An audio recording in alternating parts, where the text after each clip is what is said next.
Have you ever felt like something is following you, even if you can't see it? Imagine being in the middle of nowhere, on an isolated ranch, surrounded by silence when suddenly, something inexplicable begins to chase you. Something not human, yet not entirely animal either. In this video, I'll share the terrifying experience of a family who lived through a nightmare one night, with danger lurking in the shadows. You can't imagine what happened that evening. What occurred afterward changed their lives forever. Welcome. Today, I bring you a story that, although it sounds like something from a horror movie, actually happened in real life. On a remote ranch near Nuevo Laredo, a family had an experience that marked them forever. An unexplainable creature, known in the region as El Nahual, pursued them relentlessly, and their struggle for survival was more terrifying than you can imagine. Stay until the end, because what I'm about to tell you might make you see the darkness of the night in a whole new way. A ghost at my job. I used to start work every day at 9 a.m. in a factory in Atlacomulco, in the state of New Mexico. I'd been working there for a while as an accounting assistant, and on this cold November Monday, I wanted to finish early, so I decided to get there ahead of time and arrived at the factory at 7 a.m. When I got there, the security guard, a friendly man of around 60, greeted me with a smile and said, "What happened? Did the rooster wake everyone up early or what?" Confused, I asked him why he'd say that, and he replied that Gerardo, the human resources manager and the husband of a friend of mine, had already been working there since dawn. My confusion grew. That was impossible. Gerardo couldn't be there because he'd had an accident the previous Friday night, taking a curve too fast. His car had plunged into the lake, and by the time the firefighters arrived to rescue him, it was too late. He had drowned. When I told the guard what had happened, he didn't believe me, and even seemed a bit annoyed, thinking I was joking about something I'd never joke about. "Look, that's nothing to play around with," he said. "Besides, you can see his office lights on from here. Dead folks don't turn lights on, do they?" I insisted that it was true, that I wasn't lying, so he showed me the security footage. On the screen, we could clearly see Gerardo walking in through the main door. Seeing how scared I was, the guard became more unsettled and realized that Gerardo hadn't greeted him. However, because it was dark and foggy, he hadn't noticed anything unusual on the camera.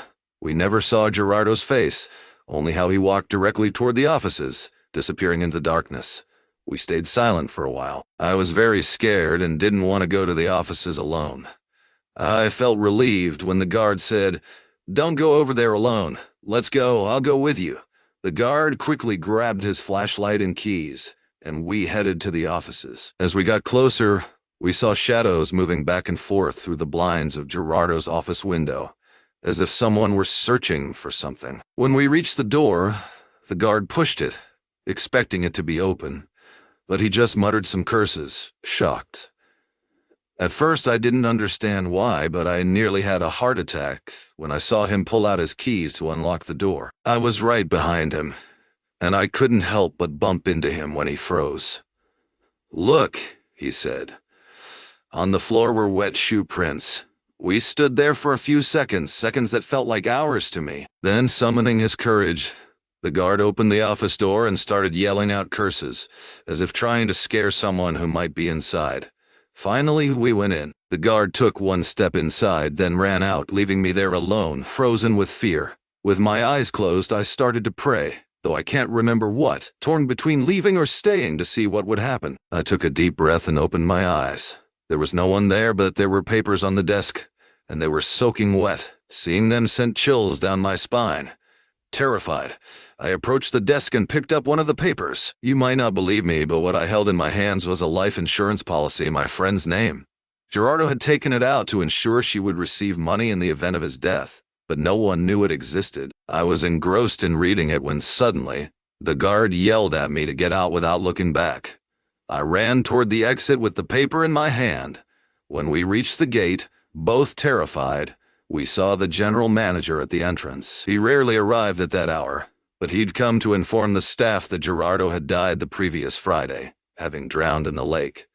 This was something only I knew, being close to his wife. The red house the story I'm about to tell happened about 10 years ago in Morelia, Michoacan, when I was a student. At that time, I was starting to realize that I could sense the presence or energy of people, things I couldn't see, things I didn't understand. I remember going through many supernatural experiences, which I'll gradually share with you. But today I want to focus specifically on what I call the Red House. Well, that's what my sister and I used to call it. I was about to finish my degree in pharmacobiological chemistry, and at that time I lived with a lady we called Doña Reb, a very strong woman who treated me like a daughter.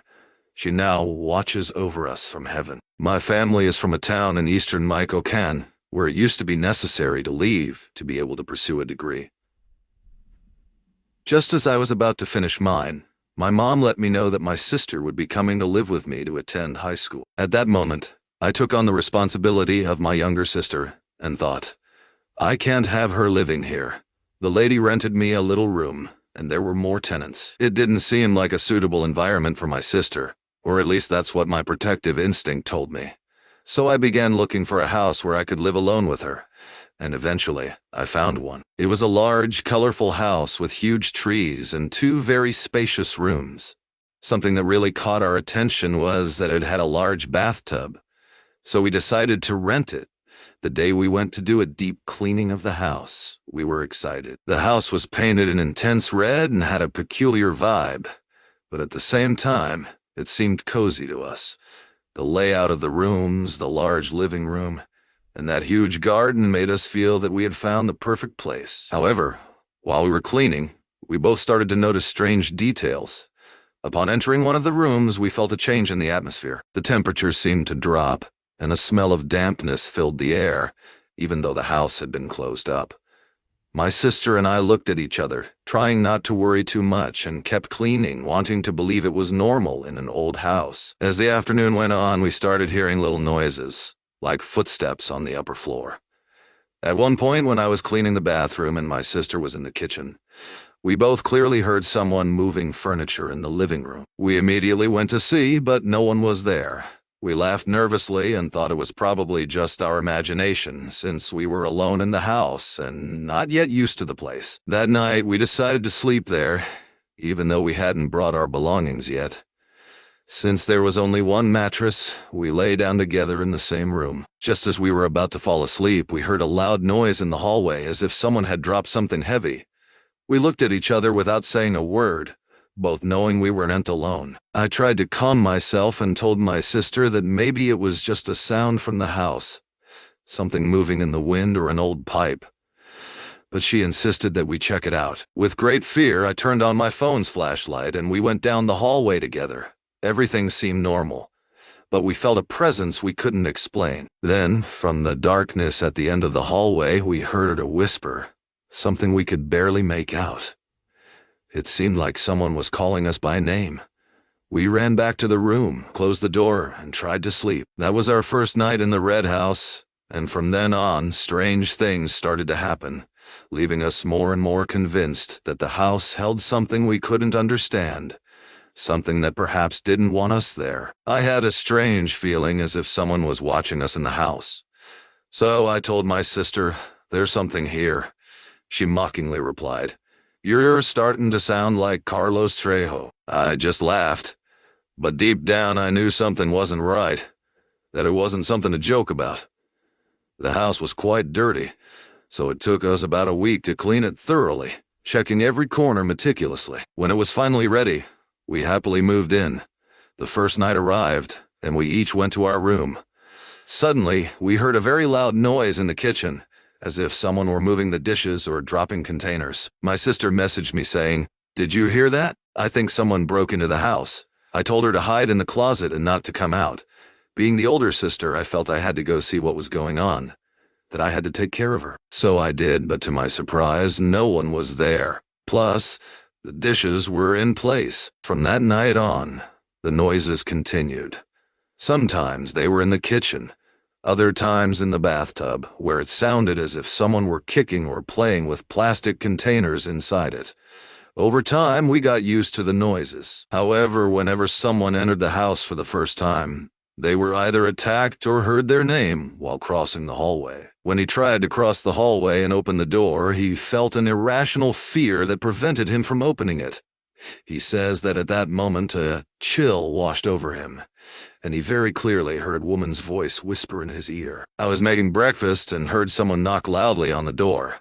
I hurried to see what was going on, and when I opened it, I saw him, pale and completely shaken.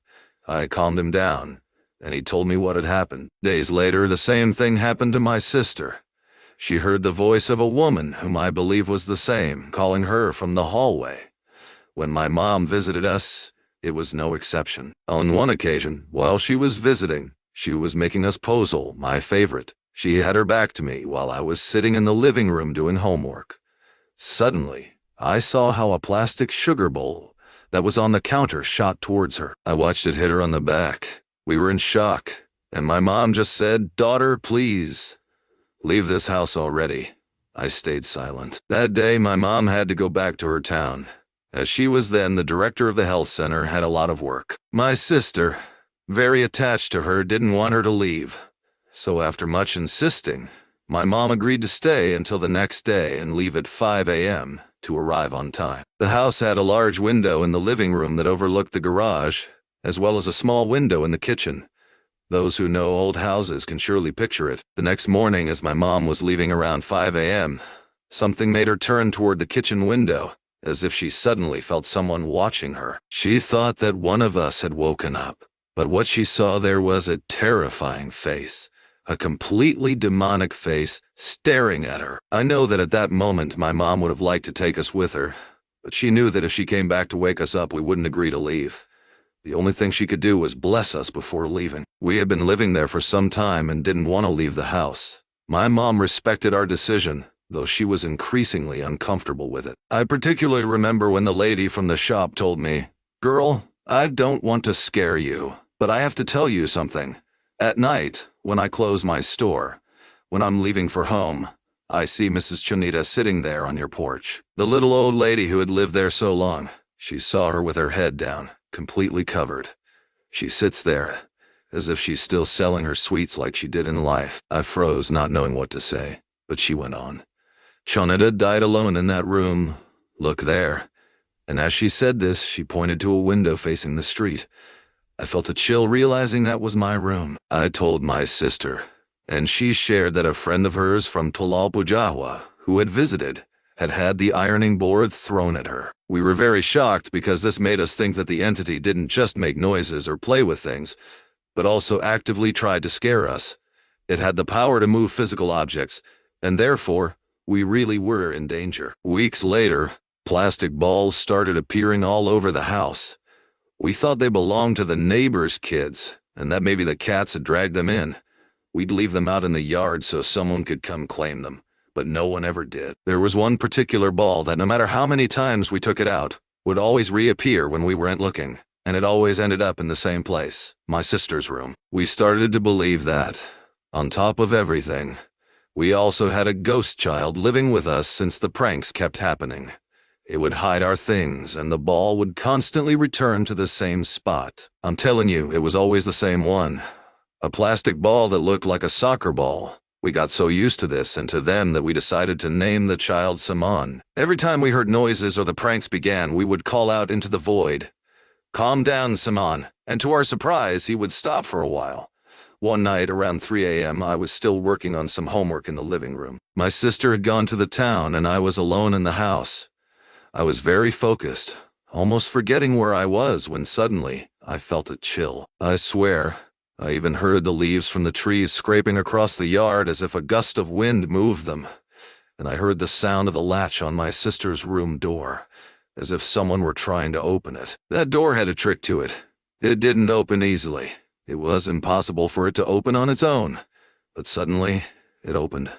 The little cat next to me stood up with her fur bristling, staring into that room. I got incredibly scared and ran to my room, praying as I closed the door. But every time I advanced in my prayer, the wood of the door would start creaking. I begged God to help me, and as if for the final blow, a hematology book on my bookshelf fell to the floor. A couple of days later, when my sister returned, I didn't want to tell her what had happened so as not to scare her more, so I just tried to act normal. However, I couldn't stop thinking that what had happened that night wasn't Simon. Shortly afterward, a friend of my sister came to visit with her young daughter. We were very surprised that the girl, about 2 years old, didn't want to stay in the house. She definitely didn't want to go into my sister's room. She asked her mom to leave, saying she didn't like being there, that she didn't want to go into that room, even though my sister kept trying to get her to play with her stuffed animals. The girl even started crying until they finally left. My sister and I thought maybe she had seen Simone, since they say children can see things that adults can't.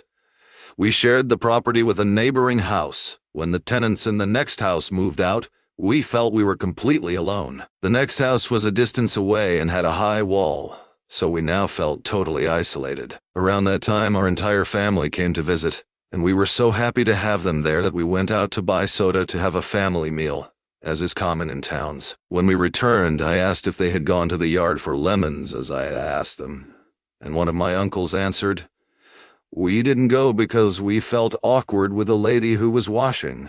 What if she told us not to pick them, that they were hers?" I felt a little confused since no one else was living there.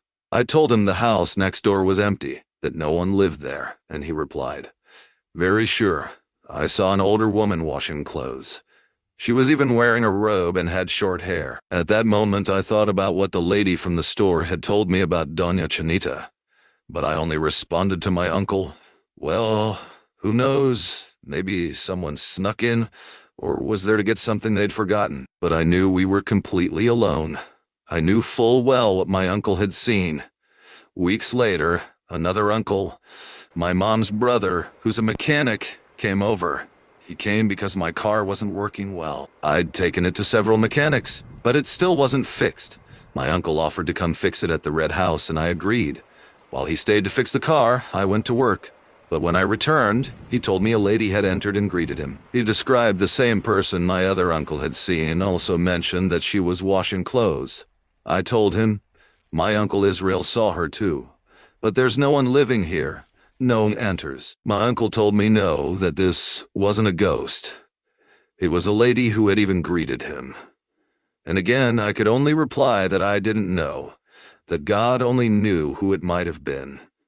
Weeks passed, months passed, and a year went by. We were still living there, accustomed to them, and they, I suppose, to us.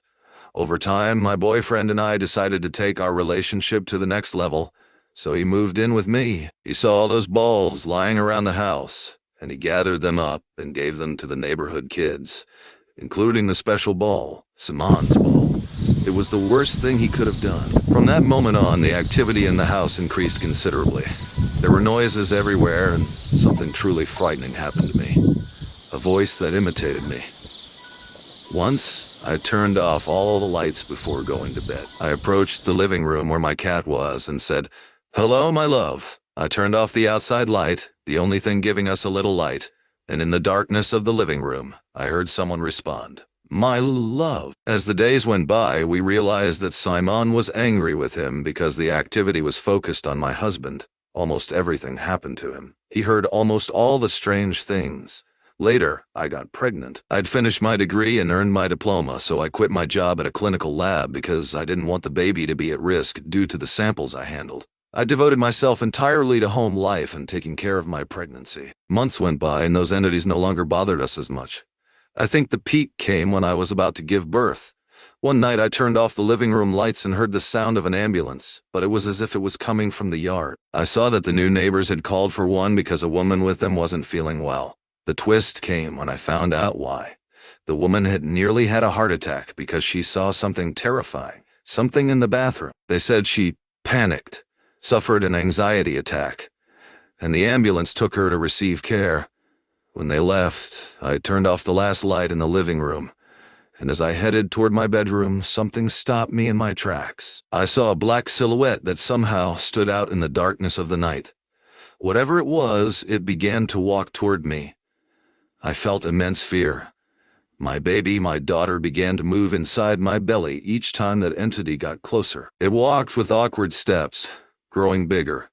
Terrified, I tried to turn on the light but couldn't find the switch. When I finally did, the figure immediately disappeared. By the time my daughter was born, I was very scared. I didn't want those spirits or whatever they were to get close to her, to harm her. I finally decided to leave that house. But before doing so, I took some photos of my husband with my daughter. Unintentionally, I did it in burst mode, where multiple pictures are taken in 1 second. And there, I saw him for the first time. Simon was completely real. He was behind them, staring into the camera. Out of all the pictures I took in that burst, he only appeared in one. Simon was real, or whatever was camouflaging as him. Over time, we lost the photo, but a few months ago I recovered it from my father-in-law's computer. I took a photo of the screen, but it came out scratched due to the phone's camera reflection and the computer's brightness.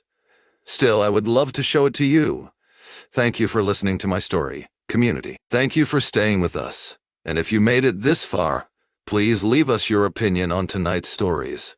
We remind you that we have signings of El Libro de Relatos de la Noche coming soon in Monterrey, Mexico City, and Oaxaca. Follow us on our social media, especially on Instagram, to know where we'll be, what time, what place. We'll always leave a link below in the description so you can find the book if you don't have it yet. But for now, it's time to continue, because you haven't yet survived all the stories of the night. The Nahual that followed us to the ranch. My name is Alfredo Renteria.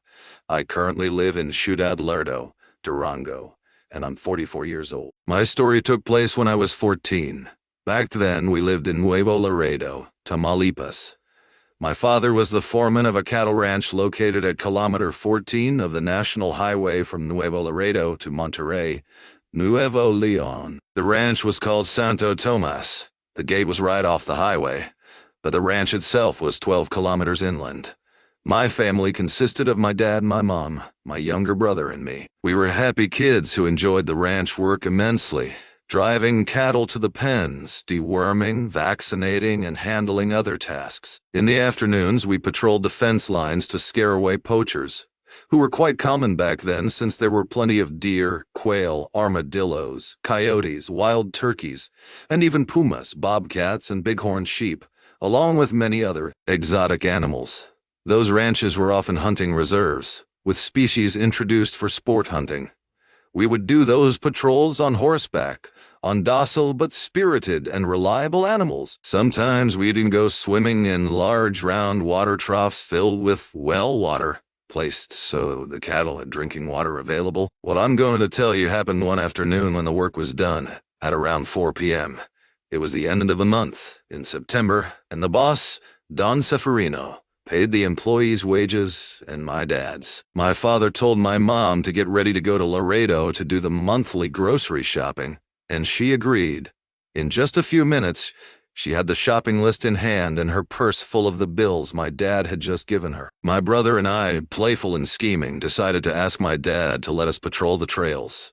What we really wanted was to gallop the horses and fly, as we called it. When the horses got up to speed, we would stretch our arms out like we were flying. After a lot of pestering, they agreed, and my parents left in the truck. We, very excited, got the horses ready and set off for what we thought would be a fun afternoon.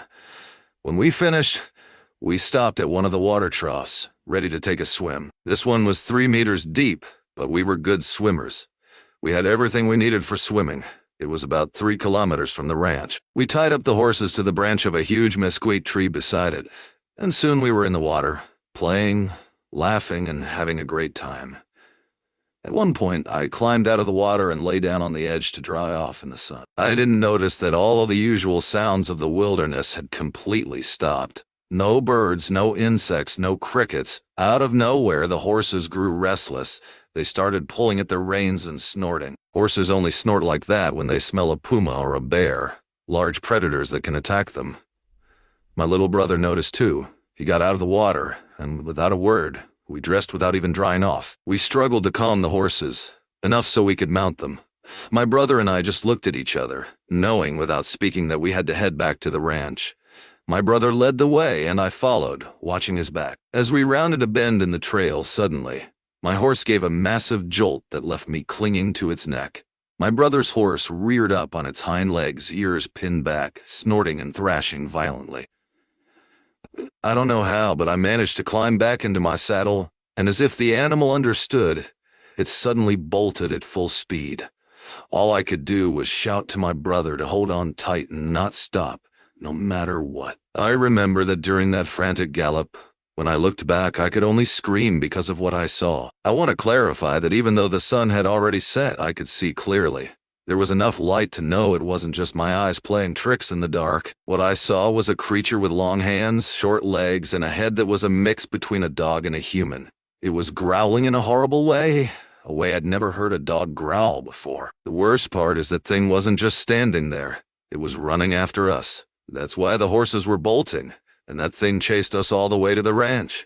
We had 4 German shepherds, Fanner, Lucas, Poncho, and Tico. They were fierce dogs that would kill coyotes if they dared to come after my mom's chickens. They were really, really brave dogs. When we arrived at the ranch at full speed, we jumped off the horses and ran to take shelter in the house, which was made of stone with high wooden ceilings. Thank God we managed to shut the doors and windows. I lifted my brother onto the sarzo, a sort of platform where my mom kept vegetables and tortillas to keep them fresh, almost up at ceiling height. I remember clearly telling him no matter what, not to peek, not to climb down from there. I looked for the .30-30 rifle my dad kept hidden in a trunk. I took it out and loaded it with 4 bullets, preparing myself completely. I peeked through the crack of a window that had no glass but had a metal plate. I saw very clearly that the thing was circling the house, and even through the evening breeze I could smell that stench.